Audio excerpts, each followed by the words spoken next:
So when did you purchase this house? Well, my father first purchased this house in 2005. Okay. We tried to sell it for about 9 months, and then we just couldn't. People wanted the house, but they didn't want to take on the big renovation that it was going to require. So Dad purchased it, and then we got it from him in 2006, and that's when we started our renovations. We started basically at the roof and worked our way down. We had to put a new roof on it first and foremost because it leaked so bad when it rained. Water would pool up on this floor, the second floor, the basement, because there were holes in the ceiling or the roof like that. You could look out and see daylight.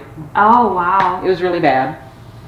So that was done first, and then, not in any certain order, but the whole outside was remortared and repointed, all the brick, and that was quite a job. The chimneys were rebuilt because they were falling down up there. 34 new windows. We had to put all new windows in, high energy efficient windows. And then on the inside also, this is all new drywall. We took out the original horsehair lath and plaster. It took 6 30-yard dumpsters of just lath and plaster that came out of this house. And that's a lot. Oh my goodness. And while the lath and plaster was off, most homes are open behind that. This house had a solid subwall, big planking on 12-inch centers. So, it's a very, very well-built home. And that's when the plumbers came in, the electricians came in, the fire suppression people came in. This house is sprinkled, and they put all the infrastructure in. Because, they just cut into the walls and ran down chases and did all that. And then it was all re-drywalled and painted. The floors are all redone. Like the floors in this room are new, but if you look out in the hallway there where you came in, those are original flooring, pine floor. So you've done a lot to make this house what it is now. Oh yes, absolutely. And when we bought it, there were birds, bats, and raccoons in here. That was it. That's it. That was it, and a lot of dirt.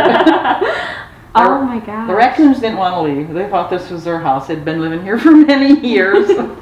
Oh, we also rebuilt all the porches. They're all been rebuilt.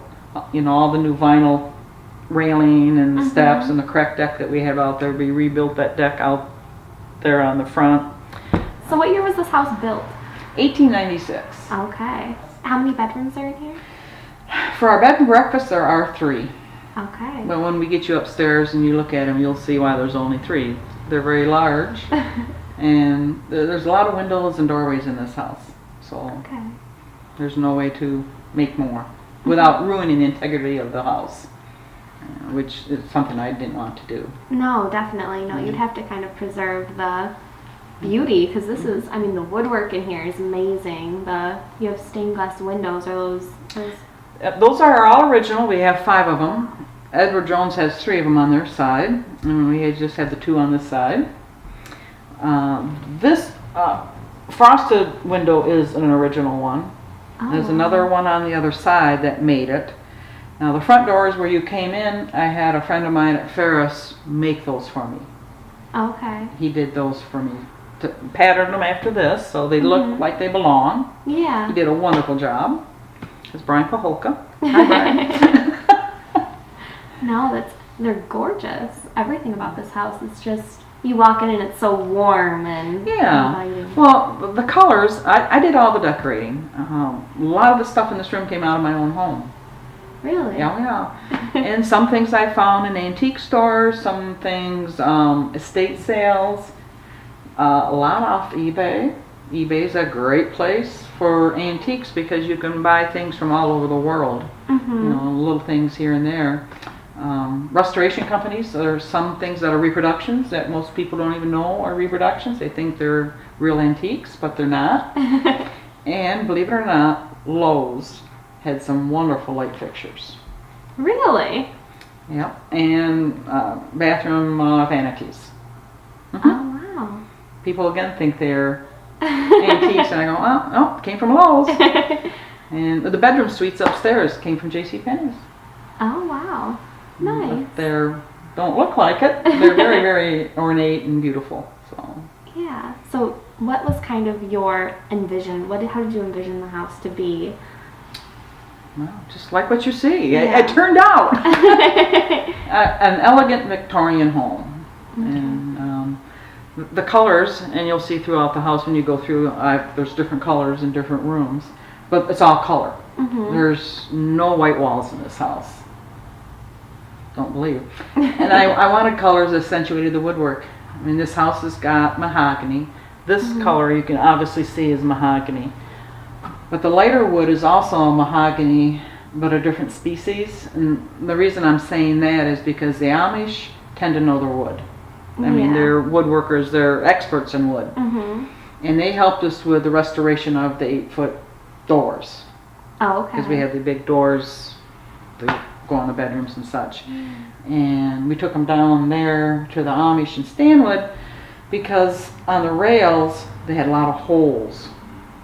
Different deadbolt holes. Okay. Another student come in, well, he needed a different deadbolt. So I drill another hole in the door. Drill another hole. So they were a mess. And so the Amish had the doors and put new rails on them for us. And they're the ones that said, no, this is mahogany, but it's a different species. Okay. Oh. I believe them. Yeah, definitely. And then after that, we brought them home. There's 8 of those doors. And my husband took them to the basement and totally stripped them because you had new wood and old wood. And then he totally refinished the doors. And so he's got approximately $25 into each door. Wow. So you've done a lot of work to make this. Well, that's what I could have, yes. Yes.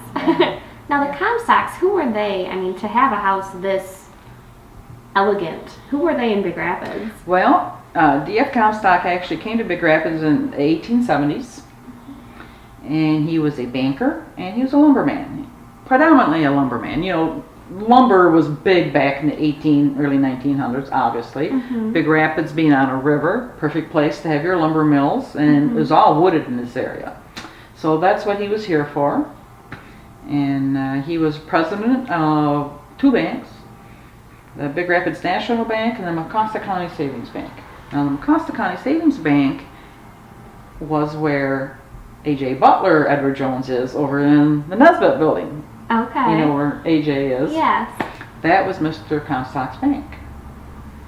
And in 1896, when he finished this house, his bank was audited and there was no money in it. Oh. Yeah, all the depositors' money gone. And according to the legal papers I have, there was $140,000 missing, which is a lot of money back in 1896. $140,000 was probably millions today. I mean, I've got all sorts of things. This book here is full of quite a few of them. You know, just oh my goodness. all different things. I've got bills of sale, bills of lading, dumb letters, legal documents. I got a trial transcript from dated 1897 where they're Mr. Comstock's being sued by the Michigan Trust Company for his alleged embezzlement. But I don't have the end to it because of the fact that it's not there. I got 250 pages, I don't have the end. Really? Yeah, it's very frustrating. So you don't know whether or not he was ever charged with anything? No, I don't know if he was convicted or not. Oh, wow. Not sure. I'm still trying to find that out, but it's a very hard search because most people don't care to help you with what happened in a trial in 1897. You know, and there's archives somewhere, but finding it's another thing. Yeah. I'm not giving up. But my best piece that I bought, a copy of it's on the wall behind that young man, but it's a thank you note to Mr. Comstock for his good wishes, signed William McKinley, who was running for president in 1896, and it's dated 1896.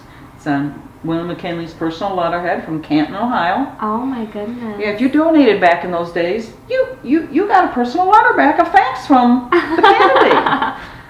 Would that happen nowadays? No, I don't think so. They don't appreciate the. No. Maybe if you sent $1 million. Maybe not. So that's our most prized possession of our memorabilia. Wow. So Yeah. there's quite a bit of history here. Definitely. Yes, very much.